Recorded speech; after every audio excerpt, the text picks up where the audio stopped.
મહત્વના સમાચાર આવી રહ્યા છે। થરાદ ડીવાયએસપી દ્વારા જાહેર જનતાને appeal. Tharad DYSP SM Varotariya દ્વારા જાહેર જનતાને અપીલ કરવામાં આવી છે કે રાત્રિના સમયે પોતપોતાના ઘરે સૂતા પહેલા ઘરની આસપાસ સાવચેતીપૂર્વક તપાસ કરી સૂવાનો આગ્રહ રાખો। જો કે રાત્રિનો લાભ ઉઠાવી ચોરો પોતાના ચોરી કરવાનો ઈરાદો કરી શકે નહીં, તેમજ રાત્રે પણ જાગો ત્યારે સાવચેતીપૂર્વક સાવધાની વર્તવા અપીલ કરી છે। જો કે આ પંથકમાં થોડા સમયથી ચોર ટોળકી સક્રિય થઈ હોવાનું ડીવાયએસપીને જાણવા મળ્યું છે, જેથી રાત્રે સાવધાન રહેવા અપીલ કરવામાં આવી છે।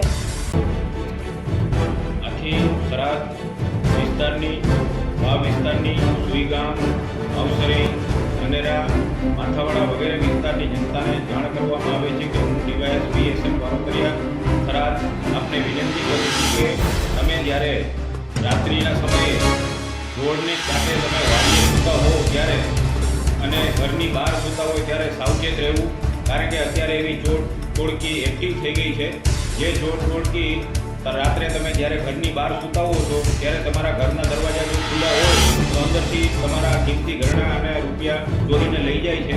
માટે દરેક જનતાને જાણ કરવામાં આવે છે કે રાત્રે તમે વાડીએ રહેતા હો અને રોડના કાંઠે હો ત્યારે સાવચેત રહીને સૂજો।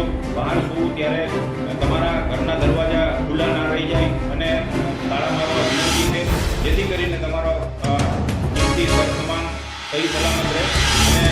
અને અમે તમને વિનંતી કરીએ છીએ કે આવી રીતે જ્યારે અત્યારે ઉનાળાનો સમય છે, બહાર સૂવો ત્યારે ઘરની વસ્તુઓ બધી સહી સલામત મૂકી અને દરવાજાને તાળું મારી અને બહાર સૂવો, જેથી કરીને કોઈ આવી ચોરી થાય નહીં, એટલી વિનંતી છે। ચિરાગ ભાઈ સોની, થરાદ, બનાસકાંઠા।